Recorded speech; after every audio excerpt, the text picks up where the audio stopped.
Movie notes on The Good Liar, 2019 film, 18 November 2024 viewing. So I'm going to go through, I'm Tanis Coralee Leonhardi, she, her, hers of Seattle. I'm going to go through my movie notes for my Monday, 18 November 2024 viewing of the 2019 film, The Good Liar.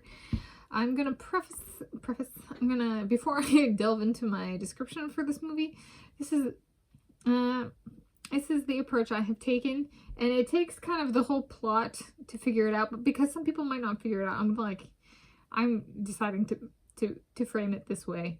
So if you've seen it and you didn't figure out the plot, it's the plot, but they kind of mix up the elements, so it's not in chronological order.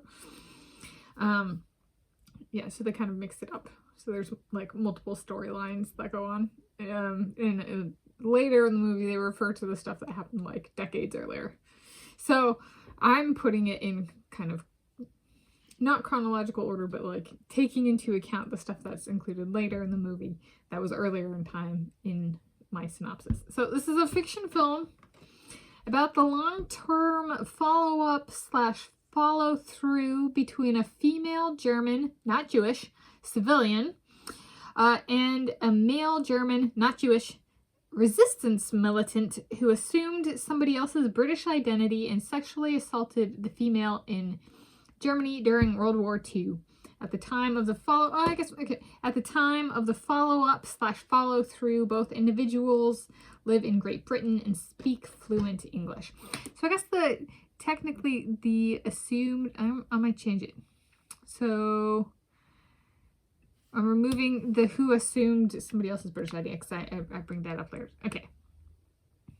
So, who sexually assaulted the female in Germany. Yeah, so they're both German, but they both learn English and move to Great Britain, and they very much, Helen Mirren and Ian McKellen certainly come across as English, but jokes on the viewer, they're both German ethnically.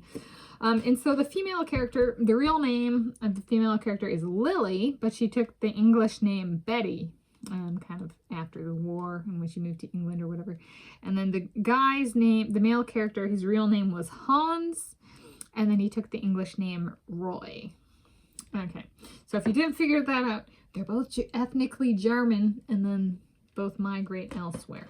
And so it kind of becomes the male character becomes a bit of a con man. So by German resistance fighter, I mean so in the German military in World War II, you can broadly classify it as there were the Nazis, and then the German militants, like resistance fighters who fought the Nazis. So this guy was like the good guy, right? The German resistance fighters who fought the Nazis but raped German women, right? Or at least one German woman. Right. So I personally, ethnically, the ethnicity that I am the most of, I'm a Euro Native American. The ethnicity that I am the most of is German. So this is kind of an interesting one. So my family came to the United States of America, the Euro part of that, Euro Native American, because I'm going by original people's ancestry, right? So then some came to the United States of America. That was like 1800s and before, and World War II was 1930s, 1940s. So this is like, I brought that up before, is where it's kind of like, well, I'm German, so I am very much the legacy. This is very much like a legacy of World War II movie. Stuff like this comes out and people like watch it and they go, I hate all Germans. And I'm like sitting there and I'm like, good to know you hate me. Right. So it's kind of being German and having like my particular progression in German it's all kind of always interesting because a lot of people like to spew blanket hate. And so there's like the bad guys in World War II were Germans, Italians, and the Japanese. And I'm German and Italian, like regionally original peoples, like regions. And then in World War I, the bad guys was Austria, Hungary, and Germany. And I'm like, I got all three of those. So got 5 of the 6 check marks. So like when people go, bad, bad, bad, their Germans are all bad. Germans are really germs. I'm going, thank you for calling me a germ. I know how you feel about me. Oh, and then they go, oh, can I have blank? And I'm just going,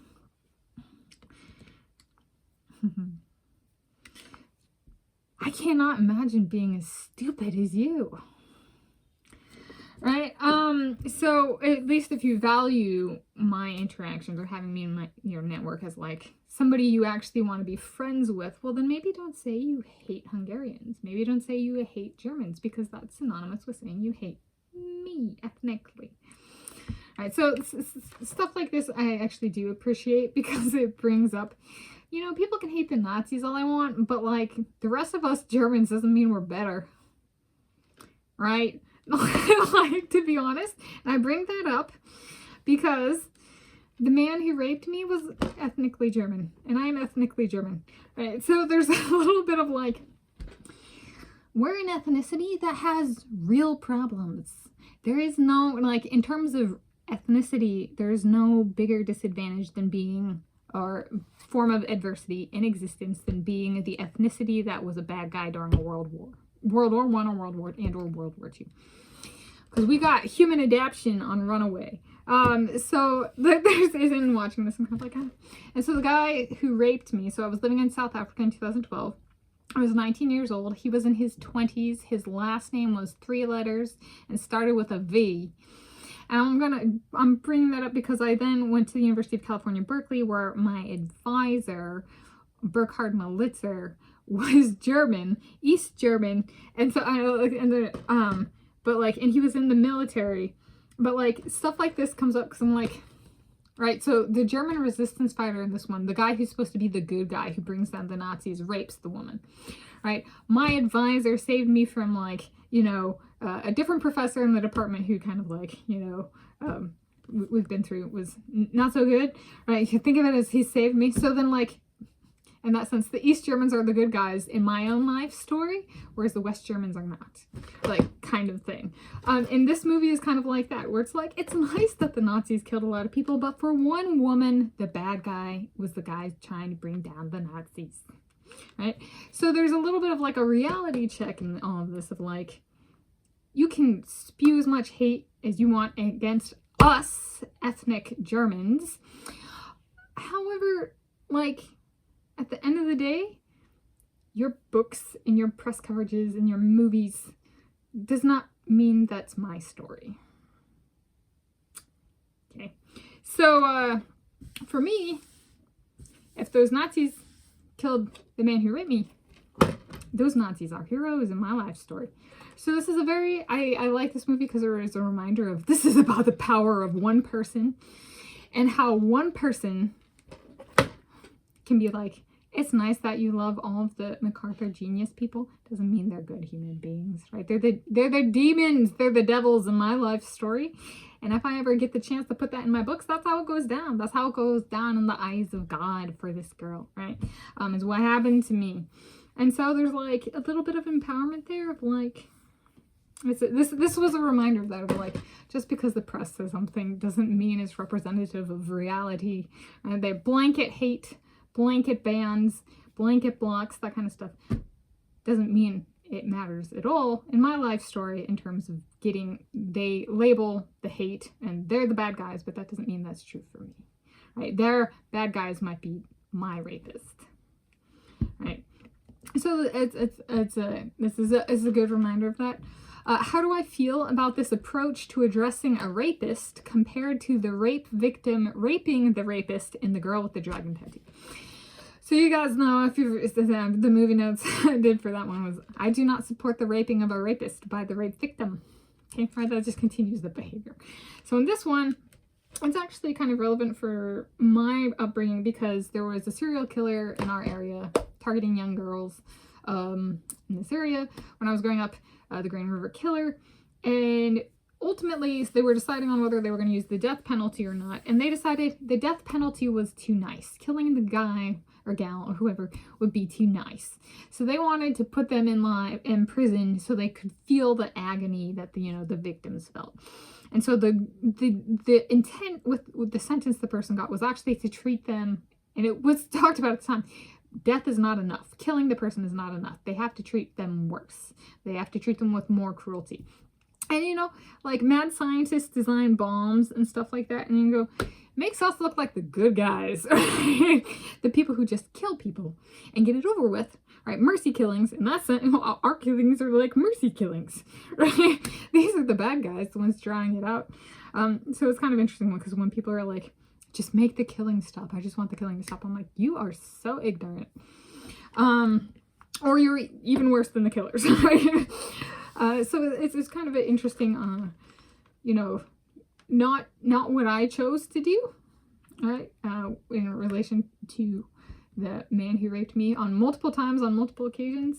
I think part of the motivation for the approach, like the long-term follow-up here, is it was a one-time rape thing, whereas I was raped multiple times. So if, like, in watching this movie, I'm like, frame it as I was fortunate to get the, like, answer of, if I stayed in physical proximity to this person, would he rape me again? Yes. And so, like, the approach she takes, like, hopefully, depending on how medicine progresses, like, he doesn't come back and rape her again, right? But, like, yeah, so I don't, in that sense, it was like, if there was, like, part of the approach of the character was motivated by, is he gonna come back? I was like, well, I had that check mark happen, and he lived like 10 feet away from me. So, like, very different, like, an actual survival kind of, like, just like, move on, tennis, like, but not like I was dwelling. This is like dwelling, so I didn't ever get it. This is like, maybe from my perspective, this is what happens when the rape victim gets attached to the rapist. And I did not get attached to the rapist. Emotionally or in personal life or anything like that. So in that sense, I did a good job of distancing, considering he lived 10 feet from me. Maybe that was part of why, or that is just part of who I am. I was like, put the danger away. How do I reduce my own risk behavior? You know, like stuff like that.